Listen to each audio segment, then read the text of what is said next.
کہ جن مسجدوں میں بدعقیدہ لوگوں کا رد نہیں ہوتا ہے ان مسجدوں کے اماموں کے پیچھے پڑی ہوئی نماز قبول ہی نہیں ہوتی، بنے متولی۔ حالانکہ سرکار علیہ السلام نے تو یہ فرمایا اذا اراد اللہ بعبد خیرا جعلہ قیم المسجد، اللہ تعالیٰ جس بندے کے ساتھ بھلائی کا ارادہ فرماتا اس کو مسجد کا ذمہ دار بنا دیتا ہے۔ لیکن یہ عجیب بے وقوف ذمہ دار ہے، اللہ نے اتنا بڑا انعام دیا اور یہ اس پہ دھیان ہی نہیں دے رہا ہے۔ اب میں نے دعویٰ کیا ہے تو دلیل دے دوں، مسجدوں کے اندر جب امام رکھو تو پہلی شرط یہ رکھو، حضرت ہمارے ہاں امامت تو کرو گے مگر شرط یہ ہے اگر مہینے میں 4 جمعے پڑھ رہے ہیں 2 جمعے آپ عمل پہ گفتگو کیجیے اور 2 جمعے آپ عقیدے پہ بولیے۔ وہابیوں کا رد کرنا ہمارے یہاں ضروری ہے، چکرالویوں کا رد ضروری ہے، بدعقیدہ کا رد ضروری ہے۔ وہ کہے کیوں تو کہنا ہمیں علامہ صاحب نے ایک حدیث سنائی ہے، کون؟ علامہ عتیق الرحمان صاحب، یا اگر ان کا نام یاد نہ رہے تو کہنا بریلی سے شہزاد آیا تھا، اس نے ایک حدیث سنائی ہے، آقا کریم علیہ السلام فرماتے ہیں اذا ظہرت الفتن اب البدع وسب اصحابی فلیظہر العالم علما فمن لم يفعل ذلك فعلیہ لعنۃ اللہ والملائکۃ والناس اجمعین ولا يقبل اللہ منہ صرفا ولا عدلا۔ آقا کریم علیہ السلام فرماتے ہیں اگر فتنے پیدا ہو، بدعتیں جنم لے، اگر نبی کو اپنے جیسا بشر کہا جائے، اب منبروں پر بیٹھ کر مولوی کو صرف نماز کے بارے ہی میں نہیں بولنا ہے، صرف زکوٰۃ ہی پر نہیں بولنا ہے، اس لیے کہ یہ عمل ہے اور قرآن کہتا ہے ان الذین آمنوا وعملوا الصالحات۔ عمل کا تذکرہ قرآن میں بعد میں آیا ہے، پہلے ایمان کا تذکرہ آیا ہے۔ پہلے آپ کھڑے ہو کر تقریر کیجئے اور کہیے جو نبی کو اپنے جیسا بشر کہتا ہے وہ جھوٹا ہے۔ ہمارا عقیدہ ہے نبی کی حقیقت نور ہے، سرکار بشر ہے مگر خیر البشر ہے اور ایسی پاکیزہ ذات ہے جس کے لیے بریلی کا امام کہتا ہے میں گدا تو بادشاہ بھر دے پیارا نور کا، نور دل دونا تیرا دے ڈال صدقہ نور۔ سرکار علیہ السلام فرماتے فتنے پیدا ہو، بدعتیں جنم لیں، وَسُبَّ اصحابی، اور میرے صحابہ کو گالیاں دی جائیں۔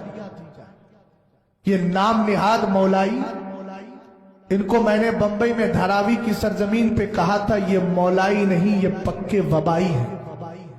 جہاں جاتے ہیں عقیدے پر وبا آ جاتی ہے، مصیبت آ جاتی ہے، سمجھ گئے؟ مولائی در حقیقت شان مولائے کائنات بیان کرنے والے اور سچی محبت کرنے والا اگر کوئی ہے تو اسی کو مسلک اعلی حضرت کہا جاتا ہے اور اس کے ماننے والوں کو سچا سنی کہا جاتا ہے۔ توجہ ہے نا؟ سرکار نے ارشاد فرمایا میرے صحابہ کو گالیاں دی جائیں۔ حضور اگر گالیاں دی جا رہی ہیں تو مولوی صاحب اپنا منہ بند کر کے بیٹھے رہے، ان کو اپنی امامت بچانا ہے، ان کو اپنا مصلی بچانا ہے، ان کو اپنی نوکری بچانا ہے۔ سرکار علیہ السلام نے فرمایا وَسُبَّ اصحابی، اگر میرے صحابہ کو گالیاں دی جا رہی ہے فَلْيُظْهِرِ الْعَالِمُ عِلْمًا، تو عالم پر فرض ہے، اور یہ بھی بتا دوں یہ فرض کفایہ نہیں ہے، یہ فرض عین کے درجے میں ہے۔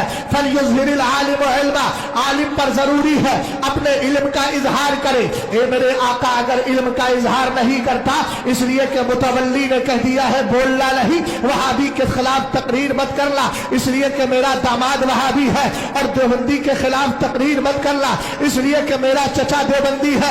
ہم نے کہا تیرے چچا اور تیرے رشتے جائیں، ہماری دیہاتی زبان میں بولے تو چولہے بھاڑ کے اندر چلے جائیں، ہمیں ایسے رشتے داروں کی ضرورت نہیں ہے۔ یاد رکھ آقا کریم علیہ السلام کا فرمان ہے عالم پر فرض عین ہے اپنے علم کا اظہار کرے، اسی لیے تو اعلیٰ حضرت نے کہا بد مذہبوں کا رد کرنا فرض اعظم ہے۔ اگر کوئی عالم اس فرض اعظم کی ادائیگی نہیں کرتا تو قیامت کے دن پکڑا جائے گا۔ رسول کریم علیہ السلام نے کہا आलिम की जिम्मेदारी है अपने इल्म का इजहार करे। हुजूर अगर नहीं करता है तो फरमाया फअलैहि लानतुल्लाहि वल मलाइकति वल नासी अजमईन, उस पर अल्लाह की लानत है, उस पर फरिश्तों की लानत है, उस पर सारे लोगों की लानत है। हुजूर आगे फरमाए, आपने कह दिया ना नमाज पढ़ने आए पीछे इस इमाम के, मैंने कहा जुमे आता है तब भी सुन तेरी नमाज नहीं, तन वक्त आता है सुन तेरी नमाज नहीं, इसलिए कि तूने क्या कहा था, यहाँ वहाबी का रद नहीं होगा, यहाँ देवबंदी का रद नहीं होगा, यहाँ नाम निहाद मौलाइयों का रद नहीं होगा, तूने रद से मना किया था। सिचुएशन ऐसी है, कंडीशन ऐसी है, कैफियत ऐसी है। हमने कहा याद रख, तू आज अली की शान सुनने आया है, तुझे मालूम होना चाहिए कि जब मक्की मदीना शरीफ के अंदर 3 दिन बलवाइयों का कब्जा था, अली ने घर में नमाज पढ़ी, मस्जिद नबी में नहीं गए, जबकि 7.5 लाख नमाजों के सवाब आपको 3 दिन रह जाएंगे, तो 7.5 लाख नमाजों का बज़ाहिर लॉस नजर आ रहा है, मगर अली ने फिर भी ना जाकर और ना जाकर हम अकीदत रखने वालों को यह बता दिया, मस्जिद बाद में देखना है, सफे बाद में देखना है, मुसल्ला बाद में देखना है, पहले खड़े होने वाले इमाम को देख लेना। अगर इमाम तुम्हारे अकीदे का नहीं है, मस्जिद नबी में भी खड़ा हो तो उसको मत देखना, मस्जिद बाद में देखना होती है, पहले मुस्तफा का आशिक देखो। रसूल करीम अलैहिस्सलाम ने फरमाया सुनो, उस पर अल्लाह की लानत, सारे फरिश्तों की लानत, सारे लोगों की लानत। किस पर? जो आलिम साहब रद नहीं करते, सबके साथ बैठ रहे, बड़की टोपी है, बड़के अल्लामा है, अल्लामा का टाइटल लगा है, लेकिन हाल क्या है? बोलना मत, सिचुएशन खराब है।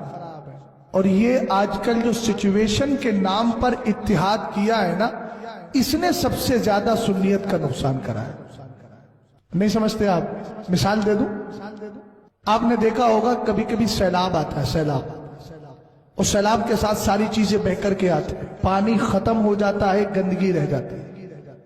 ये जितने भी हालात का रोना रोकर सिचुएशन का नाम लेकर के इत्तिहाद के नाम पे चलते, एनआरसी सीए वगैरह के हालात जब चले थे तो सबने देखा नहीं इत्तिहाद है, घरों में चलो, बेदारी लाएंगे, घरों में चलो, ये अल्लाह ने मुसीबत टाल दी। लेकिन उसके बाद उन खित्तों में जाओ जहां वहाबी और देवबंदी दोनों थे और सुन्नी मौलवी भी मिलकर के जा रहे थे, आज उनसे कहो कि भाई वहाबी अलग है, सुन्नी अलग है, तो वहां की आवाम कहती है मौलवियों का आपसी झगड़ा एनआरसी में सब साथ खड़े थे। होता है कि नहीं होता? नुकसान हो जाता है फिर। अब उसके बाद में झेलना पड़ता है किसको? आवाम को। आका करीम अलैहिस्सलाम ने पहले ही इरशाद फरमा दिया, उस पर अल्लाह की लानत, सारे फरिश्तों की लानत, सारे लोगों की लानत। आका अलैहिस्सलाम आगे का इरशाद फरमाते हैं, अब बद अकीदा के भाई बात ना करो, थोड़ा ध्यान से सुन लो, मुझे मालूम है आप मुझसे ज्यादा मालूमात रखते हो, लेकिन कम से कम सवाब की नियत ही से सुन लो, बातचीत मत करो, मैं बहुत दूर तक का भी देख लेता हूं, इसलिए कि गौसे पाक का दीवाना होना, गौसे पाक तो इस तरह देखते हैं कायनात को, वो 70,000 को तकरीर सुनाते भी थे, 70,000 को देखते भी थे। मैं 70 लोग ना सही तो 7 लोग, 7 नहीं तो कम से कम 7 का आधा 3.5 लोगों को मैं भी एक वक्त में देख लेता हूं, इसलिए बात ना कीजिएगा, ध्यान से मेरी बात को सुने। और ये मेंबर वाले मेंबरान हजरात जो बैठे हैं, जरा ये भी पूरी बेदारी का मुजाहरा करें और मोहब्बत से बोले, सैयद साहब जरा प्यार से बोलिए सुभान अल्लाह, और प्यार से बोले, ऐ तक तक दीदम दम न कशीदम वाला मंजर नहीं चाहिए। हम अल्हम्दुलिल्लाह हमेशा डिस्चार्ज नहीं, हमेशा चार्ज रहते हैं, इसलिए कि हमें पता है हमें अपनी ताकत पर भरोसा नहीं, मुस्तफा की जात पे भरोसा। सुभान अल्लाह, सुभान अल्लाह। तवज्जो है, मस्जिद में आके नमाज पढ़ने के लिए खड़े हुए, कहा पीछे इस इमाम के। मुतवल्ली साहब थे मेरे पागल, पहले ही कह दिया था रद्द मत करना, बिल्कुल नहीं। हमने कहे तो कर ही नहीं रहा है, तो सरकार की हदीस बोली, वला यक़बलुल्लाहु मिन्हु सर्फ़न वला अदला, अल्लाह ना उसकी फर्ज कबूल करता है ना नफिल। क्या कहा मेरे नबी ने? क्या फरमाया? अल्लाह ताला उसकी फर्ज नमाज कबूल नहीं करता, नफिल की तो आप जानते हैं तदाई के साथ जमात जायज ही नहीं है, भीड़ भाड़ के साथ जायज ही नहीं है।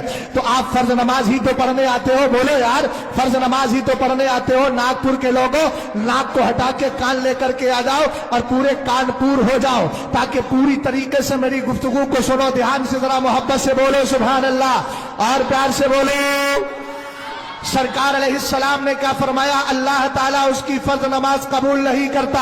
अब आप खड़े हो गए पीछे इस इमाम के, सरकार की हदीस कह रही है नमाज कबूल नहीं हो रही, आप कह रहे पीछे इस इमाम के, हुजूर कहते हैं नमाज कबूल नहीं हो रही, वो कह रहे पीछे इस इमाम के। तो मैंने कहा ऐसा इमाम लाया क्यों? और अगर इमाम लेकर के आया था सही, तो इसमें इमाम का नहीं, इमाम तो बेचारा रद्द करता, लेकिन ऐसा मुतवल्ली बनाया क्यों जो खुद ही डूब गया और सारी मस्जिद के मुख्तदियों को लेके डूब रहा है, इमाम का भी खसारा कर रहा है। ऐसा शख्स मुतवल्ली बनने के काबिल नहीं, कमेटी का जिम्मेदार बनने के काबिल नहीं, ऐसों को हटाओ। और अल्हम्दुलिल्लाह मैंने अपनी कस्टडी में कानपुर के अंदर ये एक मुहिम चलाई थी, तंजीम जाल हक, जो मेरी ही देख रेख में चलती है। अल्हम्दुलिल्लाह रब्बिल आलमीन, हमने कहा बच्चों से जाओ और जाकर मस्जिदों के मुतवल्लियों से मिलो, और मिलने के बाद कहो मस्जिदों में रद्द होगा। और जिसको हमने देखा कमजोर है, हमने कहा अब ऐसा करो मोहल्ले वालों को बताओ ये हदीस और कहो भैया नमाज कबूल नहीं हो रही है, तो काहे को 20,000 तनख्वाह देते हो, काहे को मस्जिद के अंदर इतना डेकोरेशन करते हो, काहे को इतना खर्च करते हो। लोगों की समझ में आया भी, ऐसों को अलग भी किया और इमाम से कहा कि रद्द करिए, आप भी अहद पैमान लीजिए। दो चीजों का अहद इन्होंने लिया है, आपसे किया है, एक चीज का अहद मैं आपसे करवा रहा हूं। आप ये जिम्मेदारी उठाए कि जिस मस्जिद का मुतवल्ली अपने इमाम से कहता हो रद्द नहीं करना है, तो इमाम से कहूंगा आप रद्द करिए और फिक्र मत कीजिए, इसलिए कि रोजी कोई मुतवल्ली नहीं देता है, रोजी खुदा की जात अता किया करती है। और अल्लाह खुद फरमाता है वमन यत्तकिल्लाह यजअल लहू मखरजा व यरज़ुक़हु मिन हैसु ला यहतसिब, कहा जो अल्लाह से डरता है अल्लाह उसके लिए रास्ता निकाल देता है और वहां से रोजी अता फरमाता है जहां उसका ख्याल भी नहीं आता। अच्छा, जो मुतवल्ली इमाम साहब को रद्द से मना करते हैं उसके पीछे कुछ न कुछ राज होता है। या तो उनका किराएदार वहाबी होगा, या उनका रिश्तेदार वहाबी होगा, या उनकी तिजारत वहाबी के साथ होगी। यही तो होता है ना। अब एक बात तो मैंने इधर से अर्ज कर दी, मौलाना इमरान साहब ने भी बड़ी अच्छी बात कही, जो सिलसिला खत्म हो जाता है। एक बात मैं आपसे पूछना चाहता हूं, सरकार अलैहिस्सलाम ने जब फतेह मक्का फरमा लिया था, तो सरकार अलैहिस्सलाम ने हजरत अली को लेकर के भेजा था ना, और उसमें था या अय्युहल्लज़ीना आमनू इन्नमल मुशरिकूना नजसुन फला यक़रबुल मस्जिदल हराम बाद आमिहिम हादा व इन खिफ्तुम आइलतन फसौफ युग़नीकुमुल्लाहु मिन फ़ज़लिही इंशा इन्नल्लाहा अलीमुन हकीम। 10वें पारे में सूरह तौबा की तिलावत करें, समझ गए आप? अल्हम्दुलिल्लाह मैं भी पढ़ता हूं तरावी में, अगरचे मुझे इस वजह से मौका नहीं मिल पाता, लेकिन मेरा आज 15वां पारा था। क्या किया जाए, जिम्मेदारी चारों तरफ की है।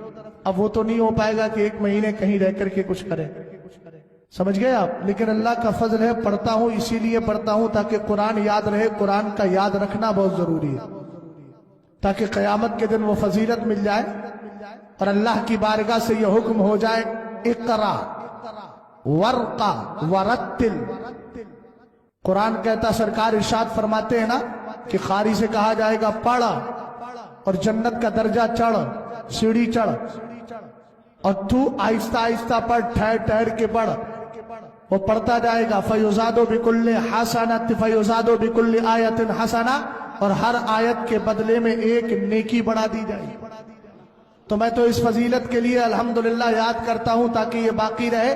बाकी तो अल्लाह ताला करम फरमाने वाला है। मैं अर्ज क्या कर रहा था, कुरान ने कहा ऐ मुशरिको, ऐ ईमान वालो, मुशरिकीन नापाक हैं। अब एक बात मुझे बताइएगा, बड़े सादा अंदाज में समझा रहा हूं, हालांकि मेरा जो सुर है तकरीर करने का उसमें जाऊंगा तो बात ना बैठे, आपके जहनो दिमाग में बैठ ना सके तो मजा नहीं आएगा। मैं इसको तकरीर नहीं बल्कि इसको एक दर्स समझता हूं, सबक।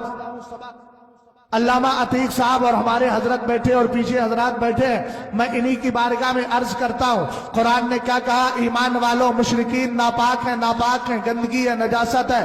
اب میں ایک بات آپ سے پوچھنا چاہتا ہوں، ایک مشرک ہے، اس نے شاندار جبہ پہنا اور اوپر سے ٹوپی بھی لگا لی، اور اس نے لگایا اود کا شاندار کیا عطر لگا لیا، اور ایسی خوشبو ہے صاحب 50 نہیں بلکہ 40 60 ہزار روپے تولہ کے حساب سے وہ عطر ملتا ہے۔ اس نے پورا جسم معطر کیا، اور معطر کرنے کے بعد یہ آ گیا، اب آپ کی مسجد میں آ کے کہتا ہے دروازے پہ کھڑے ہو کے، مولانا صاحب مجھے دانے دو۔ یہ مکہ شریف چلا گیا اور کہنے لگا حرم میں مجھے انٹری دو، اس لیے کہ قرآن نے کہا ہے ایمان والے مشرک اے ایمان والوں مشرکین ناپاک ہے، لیکن دیکھو میرے جسم پہ کہیں ناپاکی نہیں، میں نے تو عطر لگا لیا ہے، میں نے تو خوشبو لگا لی ہے، میرے جسم سے خوشبو آ رہی ہے۔ بولو اب بھی اس کو پاک کہو گے کہ ناپاک؟ اس کا مطلب یہ ہے کہ ناپاکی سے مراد یہاں عقیدے کی ناپاکی۔ قرآن نے کہا وہ ناپاک ہے، ہم نے کہا وہ تو عطر لگا کے آ رہا ہے لیکن پھر بھی ناپاک، تو آپ کہیں گے یہاں پر جسم کی ناپاکی نہیں۔ کافر اگر عمدہ لباس بھی پہن لے، اگر اشاروں میں سمجھ جاؤ 10 لاکھ کا کپڑا بھی پہن لے، تب بھی ناپاک ہی ناپاک رہے گا۔ ذرا توجہ فرمائیے گا، ہم نے کہا یہ عقیدے کی ناپاکی ہے، اس لیے کہ وہ ایک خدا کو چھوڑ کے نہ جانے کس کس کی پرستش کرتا ہے، اس لیے اس کو ناپاک کہا گیا۔ میں نے کہا جب ادھر ناپاکی بد عقیدگی کی ہے تو اگر کوئی سرکار کی گستاخی کرتا ہو وہ بھی ناپاکی ہے کہ نہیں؟ ہم نے کہا کہ جب اس ناپاکی کی بنیاد پر مسجد سے روکا جا رہا ہے تو اس ناپاکی کی بنیاد پر بھی مسجد سے روکا جائے گا۔ نہیں سمجھے؟ اگر خدا کو کوئی ایک نہیں مانتا تو ناپاک ہے، اور سرکار کی گستاخی کرتا ہے تو ناپاکی دونوں برابر۔ اور جب دونوں برابر ہیں قاری صاحب تو پوسٹر بعد میں دیکھیں گے، پہلے ادھر دیکھ لیں۔ اردو کو دوبارہ مطالعہ کرنے کی ضرورت نہیں ہے، وہ جس وقت چاہیں گے اس وقت پڑھ لیں گے، ایسا نہیں کہ پہلے سے عبارت دیکھنا ہے پھر اعلان کرنا ہے۔ قاری صاحب عبارت دیکھ رہے ہیں کہ مجھے اعلان کرنا ہے تاکہ صحیح پڑھ لوں، ایسا کچھ نہیں ہے۔ اب تھوڑا دھیان سے سن لیجیے، ناپاکی دونوں ایک طرح کی ہو گئی نا۔ سرکار علیہ السلام پر اترنے والا قرآن کہتا ہے ان کو مسجد کے قریب مت آنے دو، اور ادھر بھی کہا جائے گا ان کو مسجد کے قریب مت آنے دو۔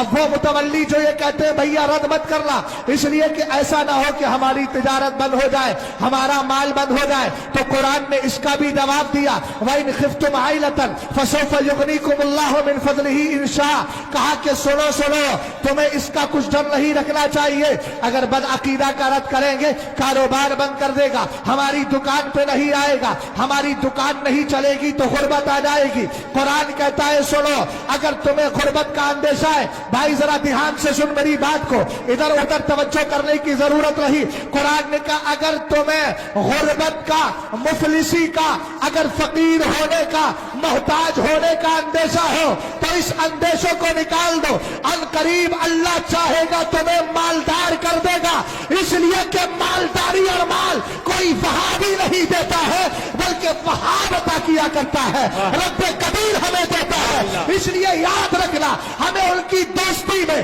اپنے عقیدے کو خراب نہیں کرنا ہے، بلکہ امام احمد رضا خان کی زبان میں کہنا ہے دشمن احمد پہ شدت کیجیے، ملحدوں کی کیا مربت کیجیے، غیظ میں چل جائے بے دینوں کے دل یا رسول اللہ کی کثرت۔ نعرہ تکبیر، نعرہ رسالت، مسلک اعلی حضرت۔